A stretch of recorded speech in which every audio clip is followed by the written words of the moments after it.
Hey, Tomo, stoked to have you on the Casey Catch Up. I want to welcome everyone. This is the third edition. And Tomo, Molokai to Oahu foiler, and one of the pioneers really in SUP foiling and foiling in general. Tomo, take it away. Give us a bit of background about yourself and um, what got you into foiling. Um, uh, I started foiling about 2016, and I got go foil from Alex, and then yes, and then I started foil. Yeah, you were. I know you're definitely one of the first people to do it, and I guess there's no coincidence in that you're an ocean person. You're one of Japan's leading watermen. Do you want to give us a bit of a background on your life before foiling, before go foiling, and all of that? I started windsurfing when I was 18 years old, and then I've been to Maui to learn the windsurfing, and then after I started kiting and surf and okay. Every time I learn the ocean sports from Maui, greatly affected by Maui. Yeah, I think everyone in the world in the water sports that we're doing, at least, whether it be kiting, whether it be windsurfing, whether it be stand up, whether it be foiling, now everyone's.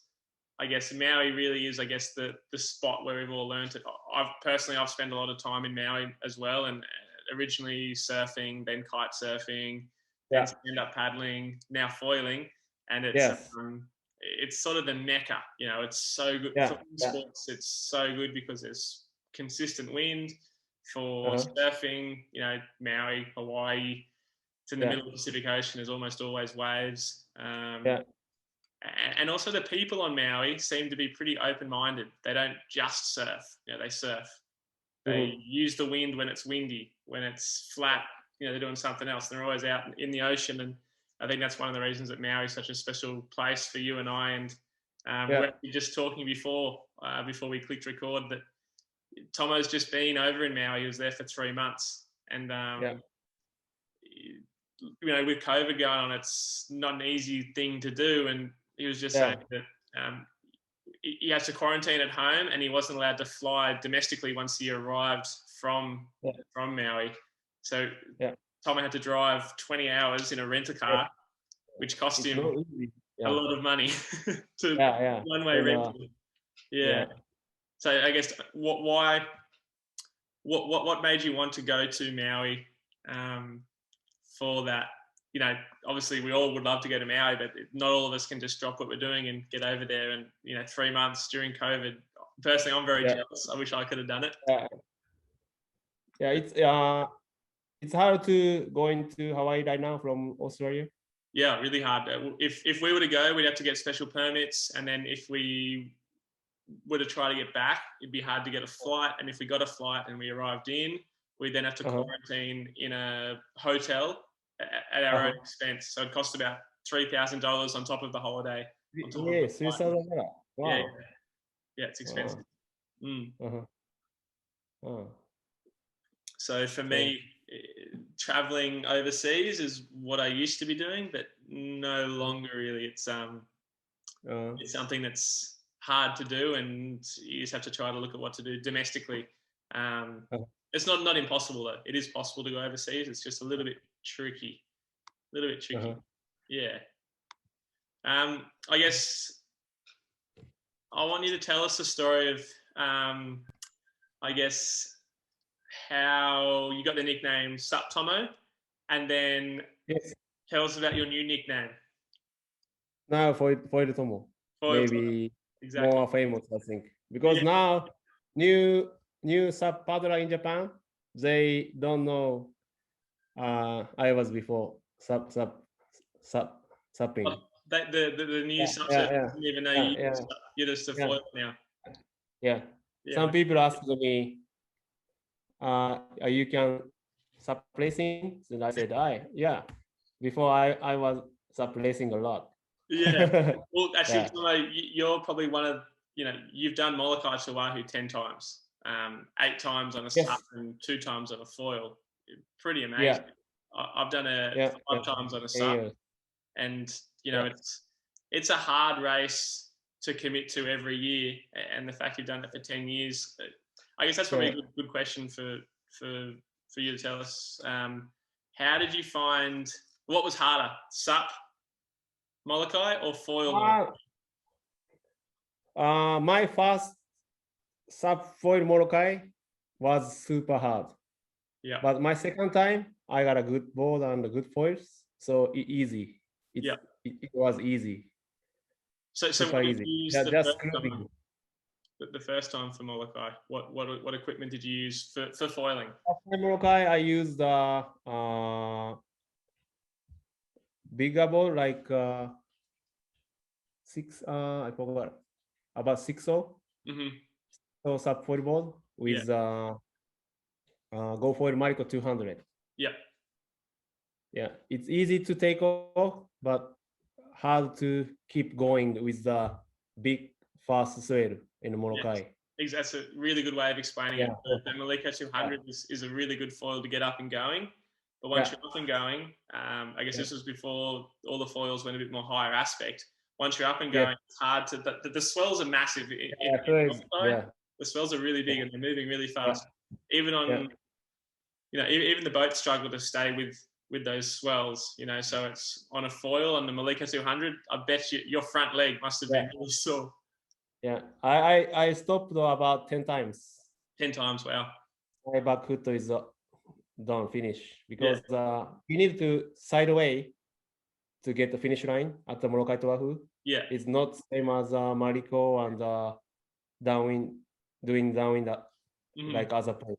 So it's hard to pumping side away with the bigger foil like Mariko. For sure. Yeah, less glide. I guess it's always a trade-off. And when I'm teaching downwind, so I'm trying to get more and more people into downwind foiling, and this is sort of the reason I'm doing these calls, is to let people know, I guess, how much easier the equipment is now compared to when we first started. But also, I guess, first-hand experience from people that have done lots of downwind foiling, like yourself and like the Taju brothers that I've already interviewed. The Molokai 200. It's a really good foil to get up and going, but once you're going, it's hard to stick with the swells, depending on the conditions. Molokai to Oahu is probably the biggest ocean conditions you can find. So, but for like I'm sure in Japan, like you said, you do some lake downwinders. The Molokai 200 is probably one of the better foils to use, even still, because the short wind swell moves a lot slower than the massive ocean. Yeah, exactly. Yeah. We'll get into that later, but I guess let's backtrack. We'll come back to 2019 MTO foil, but I want to go back and ask you, what was your first downwind foil experience like? Actually, my first downwind foil experience was in New Caledonia. Oh, nice. I sent you a photo by the email. I'm going to bring it up. First type of Go foil, Kai foil, and 24-inch mast with Kai tail. And then, but I didn't have a board that can be foil attached. Then I had a surprise event in New Caledonia, and then I bring the foil to New Caledonia. And is this photo here? Is this you in New Cal? This is me. So photo by Patrice Morin from New Caledonia. This is actually this is exactly my first takeoff on the foil. Wow, captured. That's pretty cool. So how about the equipment? Look at this board. It's a race board, right? Yes, this board from the Jean-Luc Cromas. He's a legend shaper in New Caledonia. He's a father of Clement Cromas. Clement is a top sub racer and top foiler now. And, he's that loaned me this board. Right. About 10 feet. I learned to foil when I first went to Maui. I wish I had a photo. When I first went to Maui, I I learned on the big I call it the aircraft carrier. It looks like a big rectangle and it was super thick. Alex Aguera's board, and really? yeah, so he'd added a bit of rocker into it, so it was just like a big plank. I think it was probably, I want to say like 9 foot long, and probably it was pretty wide too, and it just looked like a plank of carbon. And I went with Jeffrey and Finn Spencer, and I was on this big board that Alex had loaned me, and I was using a Maliko, I guess the 160. Is that right? Yeah, I was using a Maliko 160, and that was the first. Maliko run was awesome. It was the first time I got up, and as you said, like it's one of the best feelings when you first get up on the foil. But I remember you saying, we were chatting before, that you were using, in this photo, you were using a kite. Is that right? Yes. Yeah. Wow. And that would have been hard. Then really hard. But I was thinking I can make it. Yeah. I saw the Kaileni's video on the YouTube. Yeah. Then I was thinking, looks like so easy. So I was thinking, okay, I can make it. Then I tried first time downwind foiling in New Caledonia, and then was super light wind. So I was thinking, okay, I think Maui is more easy because there is a lot of wind. And then so I've been to Maui, and then I have a Mariko 162, but I use the kite foil, small one. Yeah. I was thinking I have a good paddle skills. I think so. Then I tried, but only 2 second flight. Yeah. Only 2 seconds, and after nothing. Yeah. And then, what? Actually, I'd forgotten about it, but I had a similar experience over in Western Australia at the King of the Cut. I'd just gotten the Kai. It was 2016, and I would have just gotten the foil, like literally in October, and King of the Cut is in December. And I remember I was using, I was on JP. I was riding JP boards then. And I had the slate, so it was 6 foot by square, and not the best board for downwinding, but it was decent. It was a stand up, so I could get going. And Matt Nodich and I, in the week before King of the Cut, thought, oh, we should try it out. The conditions look pretty good. And so we went out at the start of the King of the Cut, up the top at Dawesville. And he was on a race board and I was on the foil board, and we're just taking turns. And I think I got up once or twice, but I don't think I even linked a bump. I got up and then you just get going, and then it was so hard to, even now I think I'd find it hard to downwind on the Kai. It's just a little bit, it's a little bit too small. So, but what do you think? We can make a downwind with Kai foil now? Or I think still. I never tried. Yeah. But we have a good downwind foiling skill now, so maybe we should try. I guess we should try it and see on a really good day. Maybe be really fast. Because for sure, I guess definitely looking back, it was a bad idea. And I guess what I always recommend people to do now is start with the biggest foil possible. Like I tell people, if they can get their hands on a Maliko 280, you're going to be able to paddle up onto the foil. And even if you're going super slow, you're still going faster than anything else. Like a surf ski, a stand-up paddle, an outrigger canoe, Maliko 280 is still faster than that. So it's slow, but only slow compared to the other foils that we're using.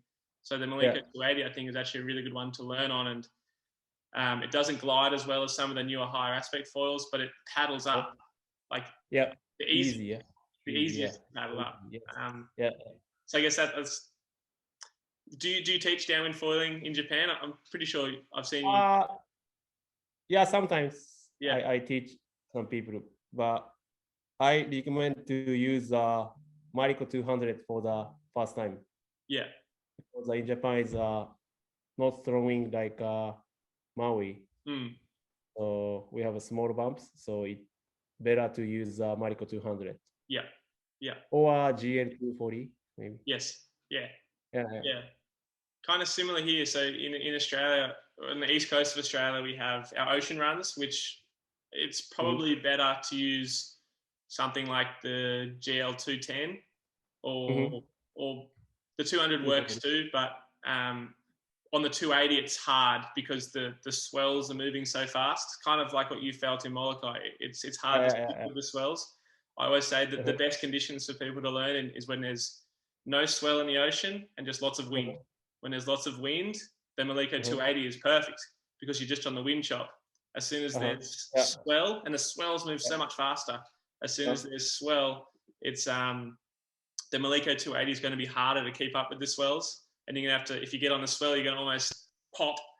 Whereas if you just think about the wind chops on the 280, you're going to be able to go a lot better. And I always say that when you're learning, you're better off going slower and just linking the tiny little wind chops and just staying up on the foil than using a smaller foil and trying to chase the wind, trying to chase the ground swell, which you're not going to be able to keep up with unless you're really strong at paddling and you've got a really good understanding of how to get up and onto the foil. So it's definitely, it's tricky. It's one of the really hard skills to learn. And I guess that's why I wanted to bring you on and sort of chat about it. So yeah, New Caledonia. Yes, on a fly foil, on this massive race board, 10 foot long SUP race board. And after went to Maui, then I got a starboard like a hypernuts, like yours. Yes. The squares one. Square one, yeah. Yeah. And you went with Tomo, right? Is that Tomoko? So it was the two SUP Tomos. Yes. She live in Maui. Yeah. And so you guys did you lent Tomo the Maliko wing and you thought you'd get paddle up on the kite? Yeah. And so how did that go? Did Tomoko get up? No, she couldn't get up. Did you get up? She had a bigger board than me. Yeah. So I was on the 6'9" hypernut starboard. Yeah. It was 6'9" liters. So it's hard to keep paddling. Yes. Finally, I'm laying down and then paddling to the Sugar Cove. Yes. So Sugar Cove is about halfway. So for the Maliko run, you start at Maliko. Sugar Cove's about halfway, and then you finish all the way down at Kahului Harbour. Yeah. But it's good course for the practice for Downwind. Definitely. Yeah. For the first time to the harbour is too long. We don't need lots of distance. No. Only halfway, that's enough. Yes, and that's a really good tip. I guess I'm going to accentuate that. When you're first doing your first downwind foil, to be honest, anything more than sort of 3 kilometers is probably too much. You're paddling too much. Like start with 2 or 3 kilometers, and if you feel like you can go longer, go back to the start and do it again. But don't try to do 15 kilometers in your first downwind foil, because there's every chance that you're not going to get up and paddling a long way on your 6 foot 6'9" foil board is not fun. It's not fun at all. It's not fun. Nightmare. It's a nightmare. Exactly. And then I couldn't get up, and then finally I lay down, paddled to the Sugar Cove, about 5 kilo. Wow. Yeah. So even far outside, was even long. Yeah. Like scary, but need to paddling into the beach. Yeah. Tomoko had a bigger board than me. She can stand up easy, and then she's gone. She left you. Yeah. So, tough one. You land the foil and she leaves you. Yeah. Yeah. But it's good experience and a good memory. Yeah, I think that's probably one of the reasons that downwind foiling is so rewarding, is because it is so hard to learn. And once you get it, then you can foil. Now you're foiled for 52 kilometers, Molokai to Oahu. At the beginning, you couldn't even go Maliko to Sugar Cove. So it's rewarding that you continue to improve and go, and as you get better, you can go further and further distances, or just have more fun and use smaller foils. Yeah. So yeah. So when did you have your first successful foil run? What changed? So after 1 year from my first Marico run, then I had a Marico 160, or the Marico one, and then I had a little bit bigger board than the 6.9. Yep. It was a 7.4, I think, and then really windy days. Then I was thinking to the Sugar Cove, Marico Bay to the Sugar Cove, it's 8 kilo. But condition, it was super great. And then once I got up, I never stopped to the harbor. Oh, you went too far. Yeah. Yes, it was my first successful for the downwind foiling. Wow. So first success, you didn't come down the whole way. Yes. Wow. It was a very good days, windy, and then I passed the many SUP foilers. My friend in Maui. Yeah. I'm very stoked, and then I'm screaming like a kid. Yeah, and then it goes to the till the end. Yeah. I still remember. It's one of the best memory of my life. Wow, how good's that? Yes. And I guess, what did you do differently? Was it just the equipment, or had you been SUP foiling or prone foiling? Equipment for sure. In that time, Marico 160 is the best downwind foil. And then also I got a more bigger boat to more stable to take off. Yes. And also big things is I learned how to read the waves. Yeah. So it's similar to SUP downwind, but not same. Yes. Not totally same. Exactly. So yeah. So what do you think? How would you explain the difference? Foiling, we can go sideways more than the regular SUP. We have to read the waves, not only the front of the waves. Like we needed to check the side of the waves, and then we choose the good waves for takeoff. Yeah, so I guess it's a good way to explain it. We can go across the waves much faster. So when there's a really good bump, sometimes it's actually better not to go straight. You're better off to go across. And I guess a really good analogy is that I think Marcus or Ben said earlier in the podcast was, if you're surfing at Snapper Rocks, which is a long right-hand point break, if you go right, you're going to go all the way to Coolangatta, all the way to Kira. If you go straight, you're going to end up on the beach at Snapper Rocks and have to walk back around. So if you go across the wave, you're going to continue to, I guess you're going to get more out of the wave. Whereas if you go straight with the wave, you're going to run into the one in front, or you're going to run into, run out of speed basically. So you want to be able to using, the bump, be right at the top, and always be going downhill. On a foil, because we can go faster than the swells. If we go straight, we're going to run into the top, run into the bottom of it, and we're going to start to go uphill as well. So if you go across, it's like you stay in that little section downhill for longer. They also, we need to keep the face of the waves.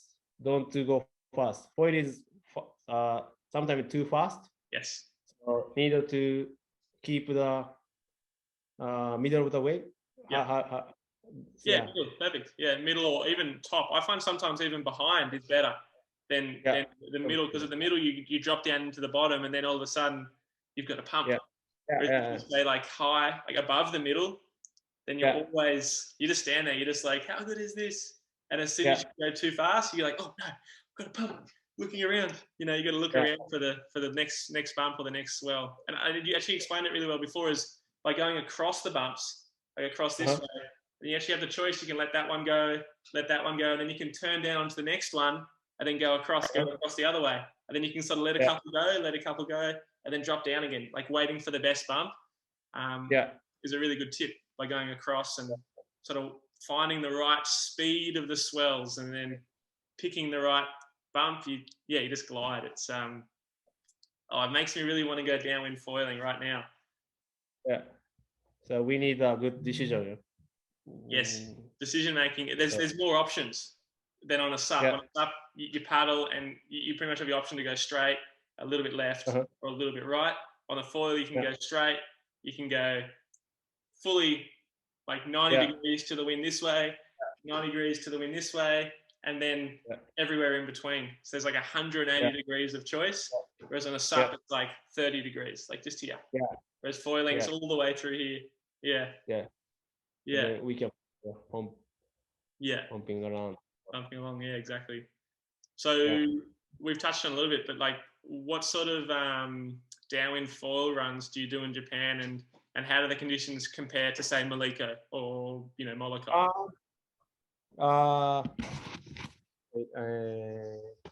In Miyazaki, where I live now, here 3 years ago. Yeah, I followed the point. It's you guys have an epic little wave you can chip onto way out the back and can come all the way around the island, all the way into the beach. Yeah. So we don't have a good winds here, but a good stuff. But we have some good place for downwind in Japan. Yeah. One of the best places is Omaezaki.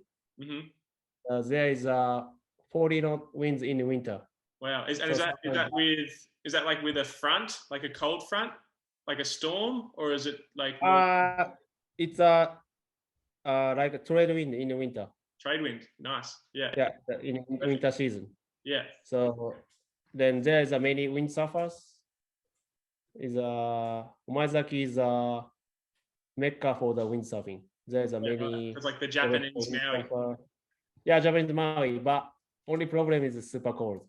Oh, that's like Japanese. We need 5mm wetsuits and a head cap. Yeah. No, not Maui. Yeah. Okay, more like Japanese Hood River.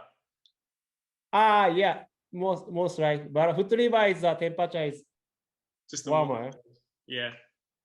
It's cold. We need a jacket and then hoodies, everything. Wow.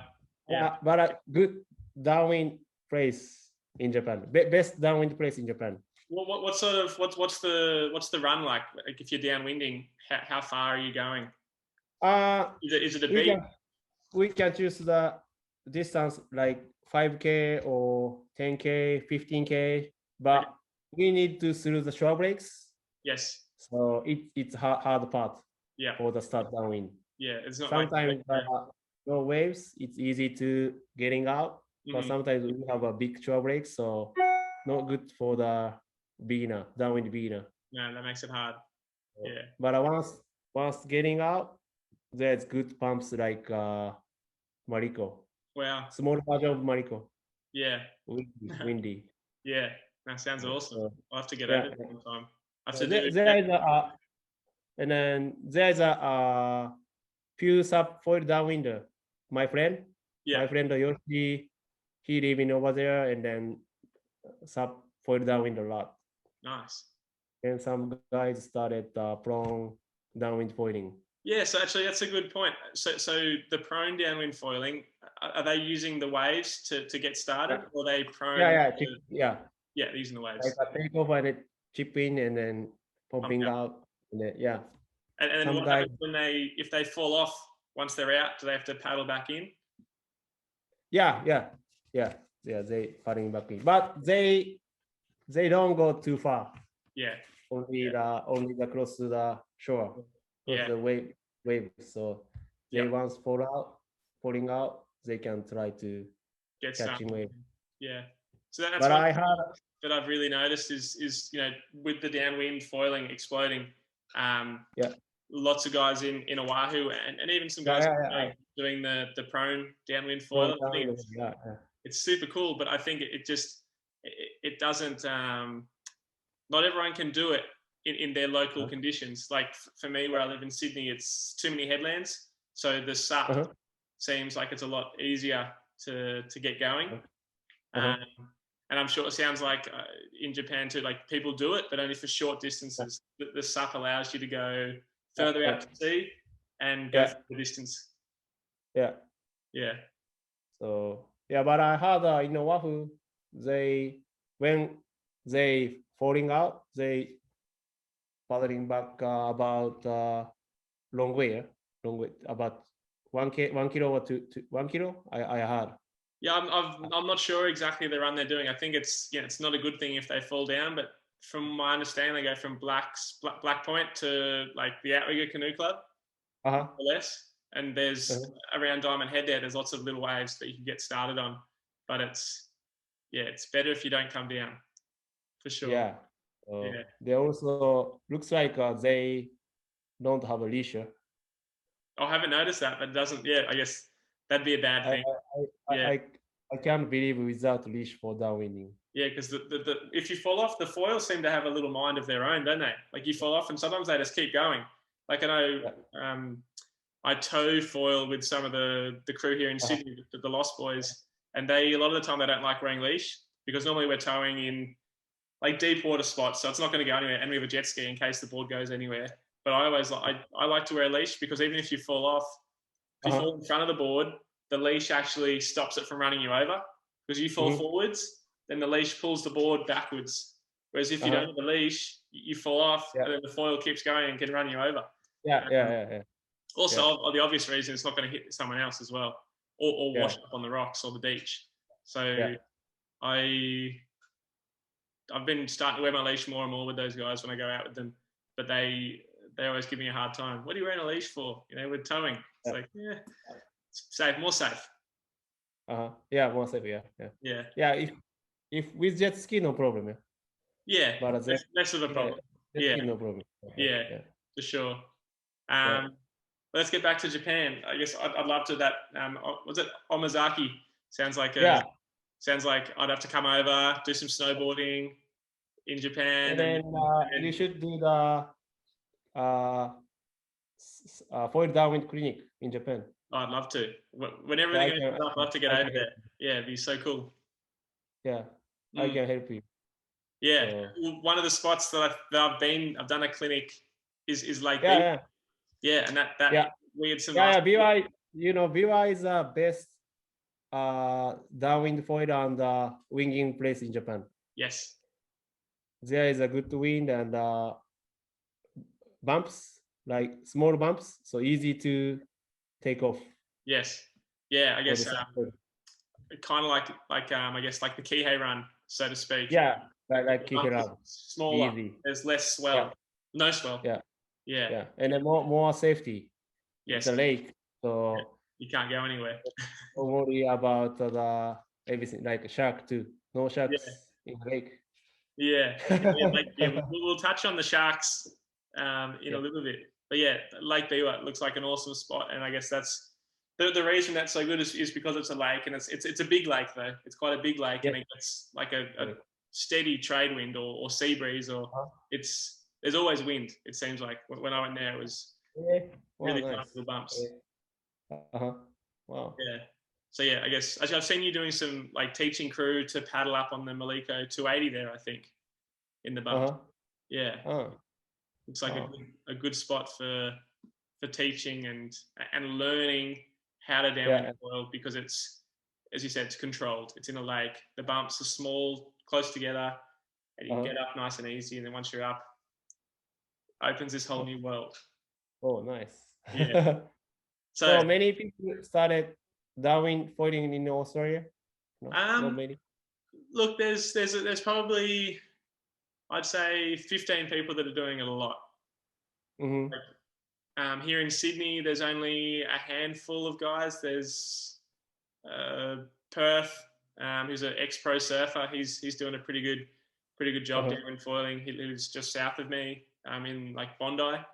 And then I got Zane Westwood, who lives just around the corner from me, and we do a couple of runs together. He's getting really good. I want to get Tom Carroll out. We're going to try to get him out tomorrow, Oh, actually. yeah. Trying to get him downwind foiling, and then on the call and talk to him about what worked, what didn't, because he hasn't done much downwind foiling, but he downwind SUPs and he foils well. Yeah. So I think Oh, going to get him across the line. Yeah. Wow. Yeah. Nice. Yeah. Yeah, and then there's Ben Tardrew, Marcus Tardrew, Johnny Hagan, who lives up on the Gold Coast, and then there's a bunch of the prone guys doing it too. Bits and pieces, lots of little groups everywhere, but I haven't really seen like a really big group doing it all together. So hopefully down the track we get some more people doing it. I think Western Australia is getting more and more popular now to do it. Foyle Perth and Mick McCormick, Marcus Tardrew, they're all doing a pretty good job over there, and there's a growing crew coming through next summer. I think we'll see lot more people doing it. So I'm trying to get more people doing it because I know how fun it is. It's the best feeling. But I guess one thing that isn't the best feeling is when a shark runs into your foil in between Molokai and Oahu. So maybe tell us about that. Your second M2O, which was 2019, so it was the last time it was on. And tell me what happened. So it was my second time M2 foil. 2019. Yeah. Then I had a good board from Dave Karama. Yeah. So actually, what dimensions? How long? How narrow? Well, it was a 5'9", 5'8". Okay. And then enough wide, about 27 inches. Okay. Little bit bigger for me, but I really want to make Molokai to Oahu because so I need a bigger board. So and then I use Go Foil GL 210. Okay, big. Yeah, 210. I think I could make on 180, but Molokai to Oahu is difficult, so I use 210 for more safety. Yes. And then was really easy to glide with GL 210. Yeah. I feel like cruising. Yeah. So and it was matching the big swells. It was matching. Easy to keep going with the fast swells, bigger swells. Yeah. Easy to going sideways and then feeling just cruising. Yeah. Then I was thinking easiest Molokai to Oahu in my life. I already 9 times before done that, but 10th time. So easy to the China Wall. After China Wall is hard. So anyway, and then when I was foiling to halfway. Okay. Wait. That's when the shark. That's when the shark attacked you or attacked your foil. Yes, it was just middle of the channel. I checked my GPS after the race. It's just middle of the channel. Wow. And then middle, and you were halfway. Yes. Then when I was foiling, I'm goofy foot. So when I was foiling, the shadow of the big fish came to my foil, and it hit, and then. So when it hit, did it just hit and then go away, or did it just gone? Yeah. They hit and gone, and then he came from the left rear. I'm goofy footer, so I could see him. Yeah. From the left side. Yeah. And then after hit my mast, I was touched down, but not falling down in the water. So I had a foot straps, so. Yeah, because I hold it. Yeah. But I've actually had a similar experience. I was foiling just south of Sydney in Wollongong, and there was actually I was finishing at a spot called Sharky's Boat Ramp, which maybe wasn't the best place to finish. But I was coming just past Sandon Point, and there was I'm not sure if it was a shark, but it was a big fish. You know, similar thing. I was foiling along and I was looking out to sea because I'm natural footer, so I'm looking right.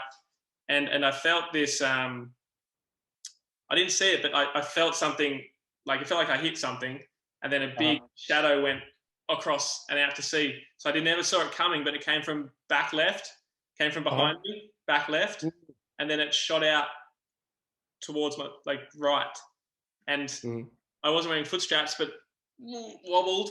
And I'm looking around like, what was that? And I saw it shoot off, and I was thinking, man, I can't come down. You know, no escort boat. I was just doing a downwind run, and yeah, it shook me up. Like I was like, man, I don't know if it was a shark, but it was a really big fish, and it felt like it was coming at the foil, hit it, and then took off. And I didn't have any. Like, it didn't bite the foil. It's like it ran into it and then went away. Did you have any bite marks on the foil? No, I just little scratch. Little scratch. Yeah. Yeah. So he come from the beer and then just hit my mast and then gone. Took off. But I was so scary. Then I was screaming for help to my boat captain. Then I took about 10 minutes for the rest. I was thinking almost retire because I was really scary. Yeah. Then, fair enough. But I started foiling again. I believing the shark was gone. So yeah. I can't imagine something like that happening in the middle of a race. You know, I guess it's good there's all the other people around, but you know as well as anyone, when you're in the middle of the channel between Molokai and Oahu, even though there's 100 competitors, you can't see anyone. Like sometimes, especially sitting down on a foil, you wouldn't be able to see anything. Just big swells. Sometimes you can't even see your escort boat. You know, it's. And then in that time, my boat captain was too far from me. Yeah. Because I was foiling so fast. Yeah. Then shark hit my foil, and then so scary because my boat captain is like this size. Oh wow! From me, screaming behind you. Oh yeah, that would that's not something. I guess it's not that. It's happened a fair bit. You know, Connor had it on the Molokai run. Joel Perez in Tahiti had it. Yeah. I saw the video. Yeah, and then there was also a guy that unfortunately passed away in New Caledonia doing the Noumea run. He was sitting on his foil board, I think, and really, bit his leg. Yeah, just recently, I think, in the last 6 months. Yeah, the run, like I've been to New Caledonia, Noumea, and apparently Downwind foiling, SUP foiler. I think we don't know what happened, but the shark like bit his leg off. I didn't know that. Yeah, I have to get my facts right, but I'm sure if you look it up, Google it, you'll find that. That happened. So I think we're definitely safer once we're up on the foil, but there's definitely some sort of vibrations and the speed we're going that sharks think maybe they're food, which is scary, you know. Scary though. Definitely, you always want all your safety equipment with you, you know, phone, EPIRB. Yes. And always foil in a group, I think, is the best. You know, if you have someone. Yeah, for sure. I don't want to go alone. Yeah. So it's tricky though, because even when you're foiling down the your local downwind run, even if if you and I are in the same bump together, and I go right, you go left, all of a sudden we could be 500 meters apart. You know. Yeah. And then, you won't see each other for another kilometer. Then all of a sudden you're back on the same bump again. You cover so much ground because going across so much and zigzagging all over the ocean. It's hard to follow each other. So it's one of those things that I don't like to think about too much about the sharks and all that. And I see a lot of sharks here in Sydney. I see lots of I forward lots of hammerheads, and not very threatening. They're not looking. They usually run away from the foil, but it's something that everyone has to be aware of. That it is a risk. There are sharks out in the ocean, and kind of like cars on the road. if you are in the wrong spot at the wrong time, you know, Yeah. crossing a road, you can die. Out to Mm. sea, a shark could think you're food, and you know you could get unlucky. Yeah. But Yeah. it's a risk that I'm willing to take because it's so much fun out there, and it's Yeah. super low risk. Like the number of people that have done, you know, downwind Yeah. paddling, downwind foiling, surfing, Yeah. you're more likely to die driving to the surf spot than you are actually being out in the surf. So Yeah. it's but yeah, definitely always safety stuff and foiling in Yes. groups is the best thing because yeah, when it goes wrong, you definitely need some sort of help Yeah. there when you can get it. So so you finished Molokai, the shark, Yes. you shook off the shark, you kept going. Yeah. And when did you go out foiling next? How long did you wait? No, next day, after the Molokai to Oahu, Mm-hmm. I back on Maui, and then I went to Downwind again right Oh, after the no rest. Not with enough. with Dave. Yeah, With nice. Dave, he said, it's really rare for the shark attack, so you don't stop, keep going. So He said, "Come on, you got to get back on the horse." yeah, Yeah, yes, and yeah, then I did Downwind. I did Downwind right after the Molokai to Oahu. yeah, Shark never show up, yeah. but Behind you. big, Yeah. but a big manta ray Oh wow! show up. That's like telling you Just front everything's of okay. me. Yeah, it's so scary. No, What was scary, the shark or the manta ray? Shark is definitely scary. Yeah, But a manta ray just jumping just front of me, yeah. I almost crash. Wow. And then, whoa, then really close. Yeah, So big manta ray. I never seen before yeah, the yeah. jumping. I've never experienced that. Yeah. Foiling with a manta ray jumping. I've paddled in the Maldives with a manta ray, but just on a SUP race board, so going really slowly. Yeah. That would have been awesome. Wow. And that was on the Molokai run? Yes, Michael to the harbor. Yeah, wow. Manta ray showed up just in front of the harbor entrance. Uh-huh. I had there is many big fish over there, just in front of the harbor. Yeah. Yeah, there's always a bit of life going on at the entrance to the harbor. Yeah, I don't want to stop entrance to the harbor. Always. No, always all the way, as far as you can go. Yeah, all the way to the boat ramp.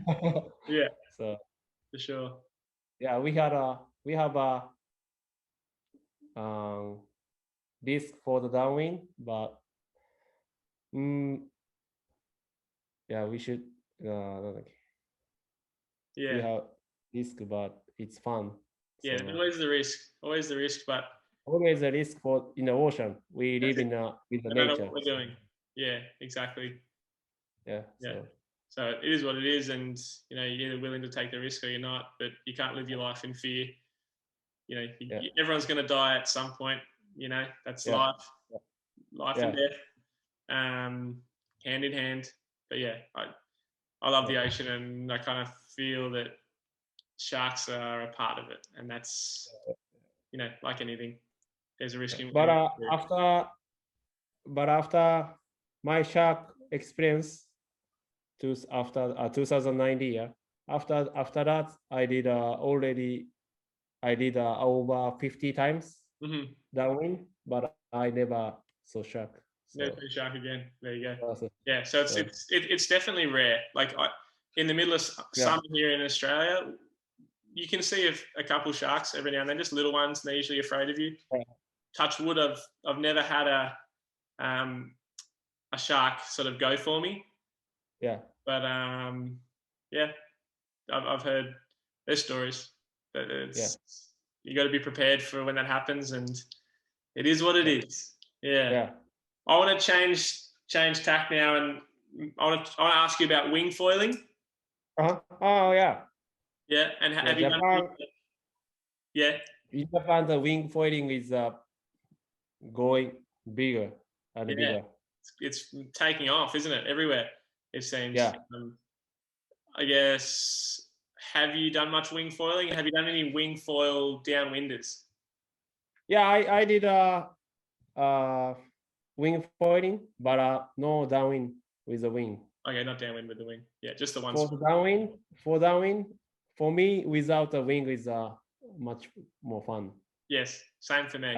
I think you too, because wing foil downwind is good for the most of the people for having fun. Yes. With foiling, but people who can sub downwind foiling or prone downwind foiling, so they don't need the wings. Yeah. To me, actually, the wing gets in the way. So yeah, when I'm like, I guess the beauty of downwind foiling is you're just flowing with the ocean, and by holding this wing in your hand, you can either sail with it or you can sort of free wing with it. And sailing's, it does have the same feeling. It's more like you're too much like sailing. I guess you're sailing with the wind, not using the swell as much. And then free winging, it's very similar, but when you go straight downwind, the wing gets a little bit in the road, is what I find. You would have done some free winging, I bet. Have you find the same thing? Like when you hold the wing out to the side, it is hard to keep out of the way. Yeah. So wave riding is fun. Super. Like like car in Maui. Yes. When we get a wind, it's fun to the wave riding with the wings. Yeah. I like it. Yeah. It's like I compare it to like tow foiling, but you tow yourself. Yeah. And you just hold the wing behind you, and it's nothing. I actually just went out yesterday afternoon. I went out, and it wasn't that windy. Probably only like 10 knots, and I gusts, and I used my 6.4. I got out and the NL 160, and I got out, and there wasn't much wind in close. But the further out I got, there was more wind, and the sun was setting, and I got like 4 or 5 waves, and there was a tow foil crew just sort of near me. And they were getting a few waves, but I was getting just as good a waves as them. And with the wing, I was almost quicker. I could get one wave, foil off the back, power up, turn around again, and so much fun. Don't have to worry about petrol or washing the jet ski or having a friend to go with. All you need is a little bit of wind, and you're whipping yourself. Sounds like a best conditions for the winging. Yeah, awesome. Yeah. It's like with a little bit more wind, but it's like you had a good wing foiling spot there. Yeah, we do. So Sydney's northern beaches, we have a few spots that I'll keep a little bit secret. But we got really nice conditions for. It's not really enough wind to kite surf or windsurf a lot of the time, but for winging, you can get out a lot of days and using bigger equipment. But too much fun. Too much fun. And then I want to move on to prone downwind foiling, because you've hung out with Dave Kalama a fair bit. And have you been using the paddles? Yeah, hand paddle, yes. They made one for me.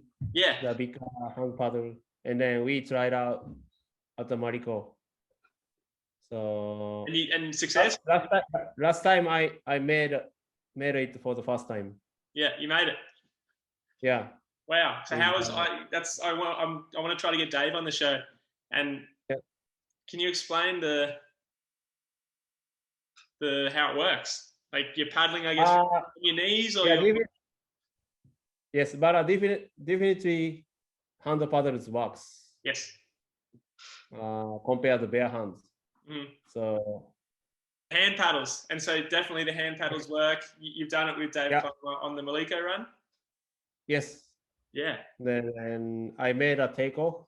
Then also the knee paddling more works for the takeoff. Yeah. So you're always on your knees to take off? Not always, but knee paddling is more easy to get up. Sometimes I have to lay down, but it's fun. More challenging. I bet. Yeah. But I don't want to go by myself. No. But they did lots of downwinds with the hand paddle and by himself alone. I heard this. I can't. I don't want to go. Yeah, it's You definitely feel safer standing up, and it's easier to get going with a paddle standing up too. It seems. Yes. So Yeah. then, so yeah. Mm. After the takeoff, no problem. But once down, it's harder to get up again. Yeah. What board are you using? Is it like your stand up, or is it special? I use a custom made from Dave. Yeah. It's prone downwind board, but I can stand up too. Oh, you can. So it's similar volume to your stand up. Yes. Yeah. Okay. I can stand up the board too. Yeah. So, I guess it's been cool following Dave. You know, doing that stuff because he's really. A lot of people want to learn to prone downwind foil. But like we touched on earlier, they normally rely on a wave to chip onto it when they pump out. If they come down, they've got to paddle all the way back in. Whereas what Dave's doing is he's not chipping on, he's paddling onto the white caps, standing up. He's got these hand paddles, which is just awesome. I love it. And he's doing it, man. Like I haven't seen anyone else, to be honest, doing like a proper. I call it proper prone downwind foil because if you come down, you can get up again. Whereas a lot of the guys, if they come down, they've got to paddle into the beach, and then they've got to get up again, further out. Yeah. Which seems so hard. Dave does. I think Dave does real prone downwind foiling. No chipping. He does real prone downwind foiling. Yeah, real prone downwind foiling. Yeah, doesn't chip in. Yeah. Going outside and then get the white water out, the wind sails to take off. Yeah, that's crazy. It's so cool. That's something you could do here in Australia, actually, where I live. But yeah, the small, I guess, normal surf prone downwind foiling, you couldn't go further than a couple of kilometers here, unless you're risking going a long way out to sea and having to come in. Yeah, no, very cool. Well, let's finish up with a tip for those that are wanting to get into downwind foiling, and I guess what would you recommend? I recommend get to learn from the specialist like you, or a good instructor who knows how to downwind foiling. Yeah, safety things.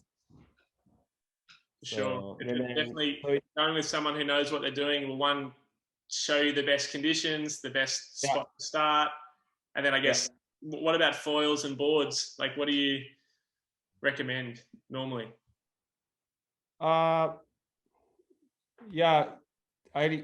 for the go foil, I recommend bigger wing like Mariko or GL 210 or 240. Yeah. For the board, there is now we have a good board for the foiling, easy to take off and more stable.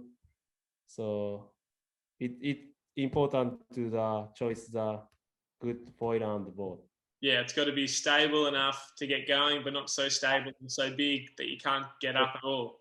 So it's always a balancing act. Yeah. And then what about bigger board is better for the first time. Because when you can't get up on the foil, you need to paddling. Yeah. To finish. Yeah. So.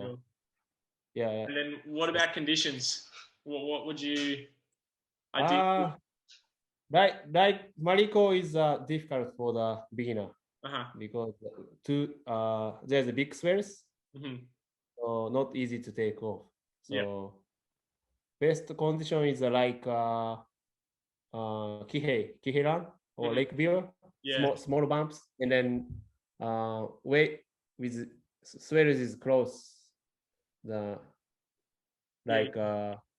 Only wind swells is better, I think. Yeah, wind swells is better. That's what I found too. Is when it's super big and windy, it's super fun. But it's when the swells are just like huge like this, and you're disappearing between. There's no wind chop in between, so you have to use the swells, which means you have to be going really fast. On the smaller days when there's no swell, the wind chop actually gets quite big, and it's the easy thing, and there's more of them. All these little ones here. But when there's just big swell, it goes past. and then there's like a big gap, and then it goes past again, and there's a big gap, and there's nothing in between. So yeah, it's a really good tip. Go out when it's smaller swell, or in a lake, or more of a protected downwind spot, I guess. Yeah. So, and then safety first, wear a leash, Yes. and then life jacket.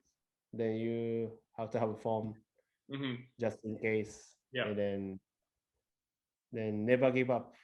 Yep. Keep trying. The first one is always the hardest, no matter who you are. Like everyone I've spoken to, they said their first one was a disaster. So hard, so demoralizing. Like really hard to do, and so you're going to be persistent.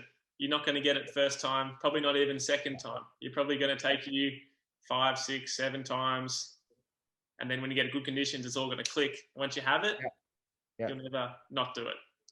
Yeah, but now most of my friends who tried downwind foiling, they got wings. So doing downwind with the wings now.